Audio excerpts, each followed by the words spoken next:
Gap था ना 1 month का, यूनिवर्सिटीज़ जब भी पोस्ट करती हैं अपनी जॉब्स में, जब भी उनको स्टूडेंट असिस्टेंट की नीड होती है, वो इसी मंथ के अंदर पोस्ट करती हैं एचआर को। अच्छी बात ये हुई थी कि जो मेरा इंटरव्यू था वो एचआर ने नहीं लिया था।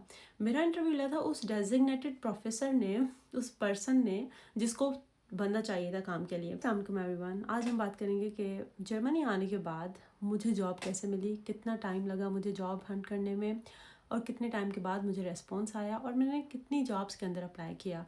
तो ये जो कहानी है ये तब की है जब मैंने जर्मनी में लैंड किया, और जर्मनी आने के फ़ौरन बाद की कहानी है। तो अगर आप भी जर्मनी में न्यू हैं और आप जर्मनी अभी आए हैं और आपको जॉब नहीं मिल रही, तो ये वीडियो आप कंप्लीट देखें ताकि आपको भी पता चले कि आप जॉब कैसे हंट कर सकते हैं जर्मनी में।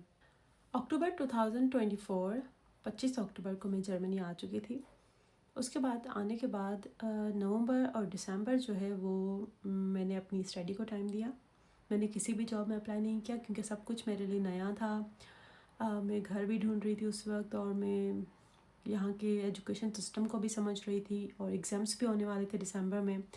तो मेरा जो पूरा था फोकस वो था प्रेजेंटेशंस पे। प्रेजेंटेशंस हो रही हैं, एग्ज़ाम्स हो रहे हैं, और बहुत सारी चीज़ें हो रही थी उस वक्त। तो मुझे टाइम नहीं मिला कि मैं जॉब में अप्लाई कर सकूँ। और जनवरी में मेरे एग्ज़ाम्स ख़त्म हो चुके थे, जनवरी की एंड थी। अब जो है मेरे पास टाइम था जॉब हंट करने का।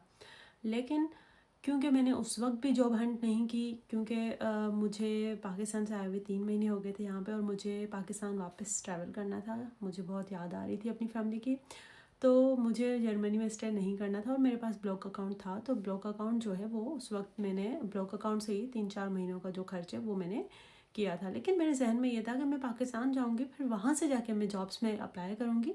और पाकिस्तान में 1 महीने के लिए गई थी, कोई 5 हफ्तों के लिए गई थी। तो मुझे ये था कि मैं पाकिस्तान जाके वहाँ से अप्लाई करना स्टार्ट करूँगी, और वहाँ से जो है जॉब इंटरव्यूज़ आते हैं आपको, तो आप ऑनलाइन दे सकते हैं। तो मुझे यही जहन में था कि मैं पाकिस्तान जा रही हूँ। फ़िलहाल यहाँ पे रुकने का कोई मकसद नहीं है, क्योंकि आपके पास जॉब भी नहीं है, और आपके पास जो है वो सच कोई इंटरव्यू भी नहीं है अपकमिंग कि आपको जिसकी वजह से वहाँ पे रहना हो। तो खैर मेरे पास बहुत अच्छा टाइम था पाकिस्तान वापस जाने के लिए। मैं चली गई वो पाकिस्तान। 24 और 25 जनवरी को मैं पाकिस्तान पहुँच गई। अब जो है ऑब्वियसली पाकिस्तान जाने के बाद आप बिज़ी हो जाते हैं घर वालों के साथ। मुझे टाइम नहीं मिला अप्लाई करने का, लेकिन मैं जो है वो अपनी जो आपकी यूनिवर्सिटी की जो है मेरी ईमेल आईडी, वो मैं चेक करती रहती थी कि मैं भी कोई अपडेट आई हो। सारी अपडेट्स जो हैं वो मैं अपनी ईमेल पे जाके चेक करती रहती थी, लेकिन मुझे जो है वो जॉब्स में अप्लाई करने का टाइम नहीं मिल रहा था कि मैं स्पेशली जॉब्स ढूंढूँ और उसमें अप्लाई करूँ। हाँ, कभी कभार मैं टाइम निकाल लेती थी अप्लाई करने के लिए। यूनिवर्सिटीज़ हमेशा सेमेस्टर ब्रेक आता है, जैसे अभी सेमेस्टर ख़त्म हुआ, जनवरी में ख़त्म हुआ था, और फेब में जो है वो एक गैप था। मार्च से फिर से सेमेस्टर स्टार्ट होने वाला है। तो ये जो गैप था ना 1 मंथ का, यूनिवर्सिटीज़ जब भी पोस्ट करती हैं अपनी जॉब्स में, जब भी उनको स्टूडेंट असिस्टेंट की नीड होती है, वो इसी मंथ के अंदर पोस्ट करती हैं। और जो है यूनिवर्सिटी की ईमेल आई थी, सब स्टूडेंट्स के पास गई होगी यकीनन, सिर्फ मेरे पास तो नहीं आई थी।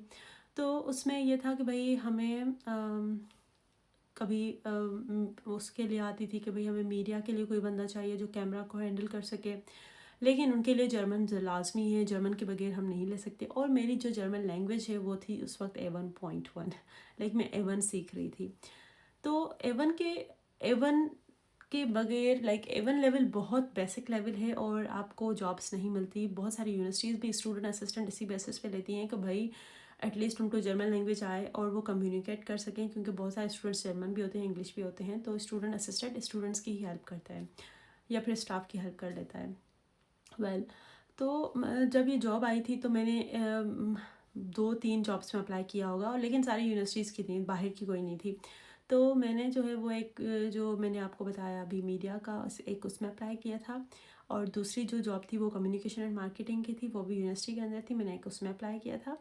और जो तीसरी जॉब थी ना वो ये थी जो मुझे मिली, वो थी स्टूडेंट असिस्टेंट। एक अफ्रीका इंस्टीट्यूट है हमारे पास, उसको चाहिए था, क्योंकि अफ्रीका इंस्टीट्यूट काम ही इंटरनेशनली करता है, ठीक है। उनका जो सारा काम है वो अफ्रीका के साथ हो रहा था। अफ्रीका इंस्टीट्यूट को ऐसा कोई बंदा चाहिए था जिसको इंग्लिश भी आए, जर्मन भी आए, दोनों लैंग्वेजेस आए, लेकिन उनका जो मेन फोकस था वो इंग्लिश पे था, क्योंकि उनकी सारी चीज़ें, पोस्ट वगैरह, कंटेंट वगैरह जो भी था उनका इंग्लिश में था।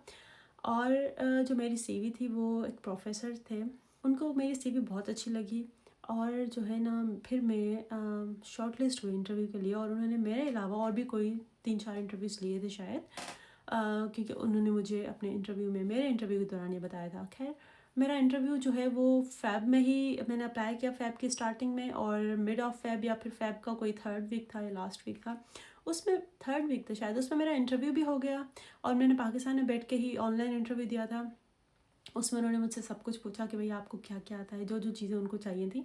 उनको बेसिकली एक डिज़ाइनर चाहिए था और एक कंटेंट क्रिएटर चाहिए था। तो मेरे पास ये सारे स्किल्स थे, मेरे पास डिज़ाइनिंग स्किल्स थे, मेरे पास एकेडमिक स्किल्स थे, मेरे पास कंटेंट क्रिएशन के स्किल्स थे, और मेरे पास जो है वो लिंक्डइन पेज को रन करने के भी स्किल्स थे कि मैं सोशल मीडिया को भी रन कर रही हूँ। खैर तो फिर जो है ना उन्होंने ये सारी जब चीज़ें देखी, और हाँ मेरे पास वेबसाइट डेवलपमेंट के भी स्किल्स थे, क्योंकि मैंने कोर्स किया था पाकिस्तान में किसी टाइम में, तो उसमें ये था कि मैंने HTML और बेसिक जो भी थी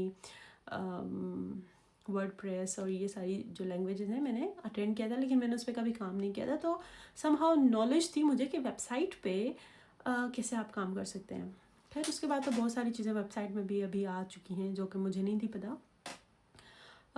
तो इंटरव्यू में उन्होंने मुझसे ये भी पूछा, मुझे HTML बेसिक तो आता है, लेकिन मुझे आगे की चीज़ें नहीं आती, क्योंकि उनको ऐसा बंदा भी चाहिए था जो उनकी वेबसाइट को मैनेज करे, उनके लिंक्डइन पेज को मैनेज करे, और उनकी सारी रिसर्च रिपोर्ट्स बनाए, और उनकी एनुअल रिपोर्ट्स भी डिज़ाइन करे। तो लकीली ये सारे जो स्किल्स हैं वो मेरी CV के अंदर थे, और उन्होंने कहा कि भाई हमारे पास और भी हैं कैंडिडेट्स अभी लिस्ट में, तो हम उनके भी इंटरव्यूज़ लेंगे, लेकिन अगर आप सिलेक्टेड हुई तो हम आपको by the end of fab हम आपको कंफर्म कर लेंगे कि आप हमारे साथ काम करेंगे या नहीं। मैंने कहा ओके, नो वरीज़, मैं वेट कर लूँगी जब तक आप मुझे बताएं।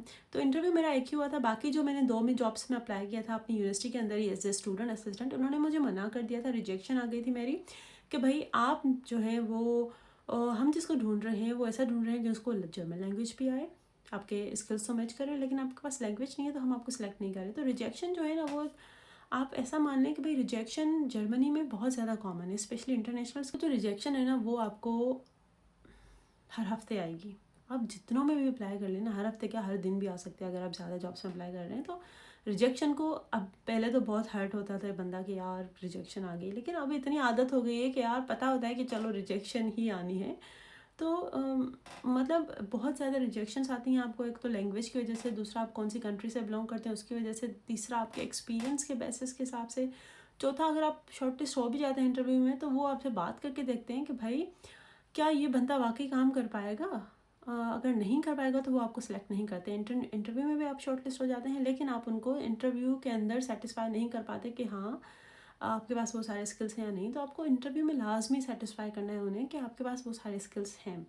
आपने उन्हें यकीन दिलाना है कि भाई मैं ही बेस्ट कैंडिडेट हूँ आपकी शॉर्ट लिस्ट के अंदर, जो भी आपने शॉर्ट लिस्ट की हैं 4-5 उनमें से मैं ही बेस्ट हूँ। तो ये जो यकीन है ना, इसके लिए ही इंटरव्यू होता है कि भाई आप अब इस इंटरव्यू के अंदर आप कैसे यकीन दिलवा रहे हैं अगले बंदे को, HR को। अच्छी बात ये हुई थी कि जो मेरा इंटरव्यू था वो HR ने नहीं लिया था। मेरा इंटरव्यू लिया था उस डेजिग्नेटेड प्रोफेसर ने, उस पर्सन ने जिसको बंदा चाहिए था काम के लिए। तो ये एक बहुत अच्छी बात होती है, पॉजिटिव चीज़ होती है कि अगर आपका इंटरव्यू कभी जहाँ पे आपकी हायरिंग हो रही है, अगर वहाँ का बंदा आपका इंटरव्यू ले रहा है तो वो आपके लिए चांसेस अच्छे हैं, क्योंकि उस बंदे को पता है कि मुझे इस बंदे से कौन सा काम चाहिए। अगर आपका HR लेगा ना इंटरव्यू तो आप यकीन मानें कि चांसेस कम हैं, 0 चांसेस हैं। HR क्या करते हैं यहाँ पे, आपके इंटरव्यूज़ ले लेते हैं, और उनको क्योंकि एक लिस्ट पूरी करनी होती है कि भाई हमें जो है ना, हमने 50 लोगों के इंटरव्यूज़ लिए और हमारा टाइम इंगेजिंग था, और इस हफ्ते में हमने जो है ना 20-25 लोगों के इंटरव्यू ले लिए और हमने अपनी जॉब बहुत अच्छे तरीके से पूरी कर ली है। लेकिन फिर वो क्या करते हैं कि उनको नहीं पता कि अगले बंदे को कौन सा बंदा चाहिए। अपने हिसाब से एक बंदा सेलेक्ट कर लेते हैं कि भाई कौन सी कंट्री का है, नेशनल हो या फिर यूरोपियन हो, उनको सिलेक्ट करके, या फिर उनकी ही नॉलेज में कोई हो, अगर रेफरेंस में है कोई तो आप उनको ले लेते हैं।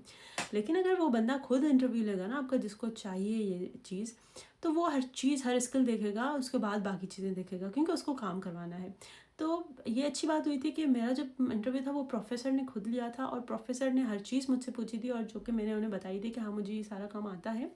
और मुझे by the end of fab उन्होंने कहा कि हमने आपको सिलेक्ट कर लिया है, और 1 मार्च से आपका जो कॉन्ट्रैक्ट है हमारे साथ वो स्टार्ट हो रहा है। लेकिन क्योंकि यूनिवर्सिटी अभी क्लोज है तो हम जो है ना आपको मार्च के 1 वीक तक जो है ना सारा काम बताएंगे आपको करना क्या है। और उस वक्त मेरा जो है, मैं पाकिस्तान में थी और 5-6 मार्च को जो है ना मैंने आना था वैसे भी जर्मनी, तो मैं आ गई थी। 2nd वीक ऑफ मार्च जो है ना वो मेरी जॉब स्टार्ट हो गई थी।